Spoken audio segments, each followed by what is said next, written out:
you for coming, everyone. This is an important issue that we need to talk. The American people have endured terrible things over the past year due to the shutdowns from COVID-19. And I'm very proud to sponsor the Fire Fauci Act, and I'm grateful to my colleagues here for co-sponsoring this bill because the American people deserve answers. The Fire Fauci Act will bring Dr. Fauci's salary down to zero and also will require the Senate to confirm someone to fill his position.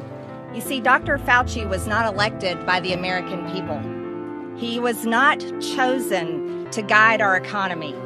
He was not chosen to rule over parents and their children's education. But yet, Dr. Fauci very much controlled our lives for the past year. Dr. Fauci, there is a lot of information that needs to come out on him.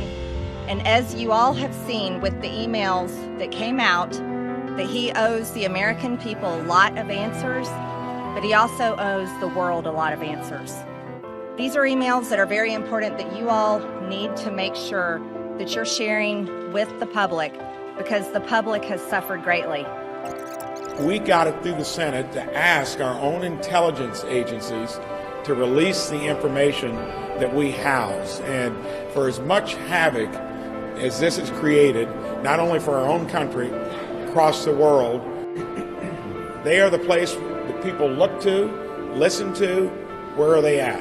And we need to start there. Let's hold our own intelligence agencies accountable, release that information declassified.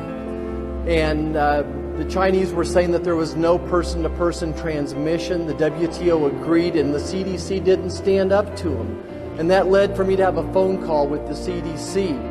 And all the national journalists were reporting that the United States scientists were investigating this new novel virus. And when I talked to the CDC, they said, well, we've got scientists in Beijing, but they're thousands of miles from Wuhan, so we really don't have anything to tell you. And then the next thing I see is this letter signed by a group of scientists who have ignored even the possibility that this virus could have risen from the laboratory.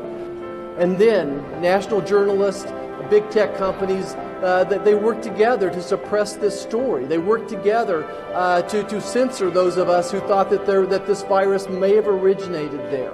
I want to point out that the evidence about a potential lab leak theory has been hiding in plain sight for months.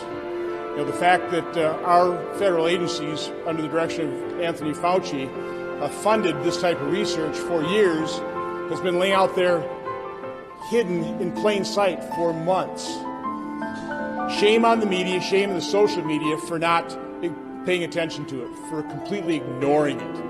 I think we also need to hold the news media and the social media accountable as well. This isn't the only area of suppression. I could list a long list of false narratives, false stories that the drive-by media promotes and then never really adequately retracts. The NIH guidelines as it relates to treatment of COVID remains a compassionless guideline to basically do nothing. Go home, isolate yourself, be afraid, and if you just happen to get sick enough where you have to check yourself in the hospital, maybe we can save your life. YouTube even took down a video from some medical doctors who were questioning the value of these lockdowns and were questioning what it does to the population and especially what it does to our children. The last quarter of a century has seen enormous growth in the internet, and much of it's been positive, as we all know.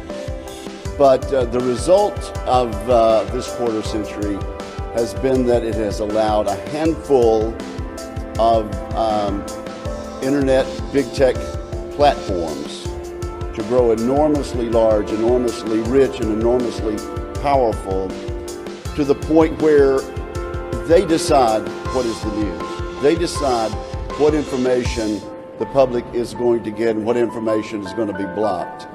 Twitter, they locked down the account of a virologist, a Chinese virologist, who was saying this is what they're doing, gain-of-function research, this is what they're doing in the Wuhan Institute of Virology, holding the Chinese Communist Party to account. Facebook announced it's suspending the account of a former president of the United States. That is too much power for them to decide who can and who cannot make news and be quoted. Twitter moved to censor any coronavirus coverage that they thought, in their judgment, might cause widespread panic. How does a multi-rich, powerful internet platform get to make that decision? And I could go on and on and on. That's why I've joined with senators like Senator Blackburn in trying to correct the Section 230 gaps, but also why I'm introducing legislation to make it clear that these large internet tech platforms cannot discriminate based on their own opinions and based on what they think the public should and should not be allowed to hear.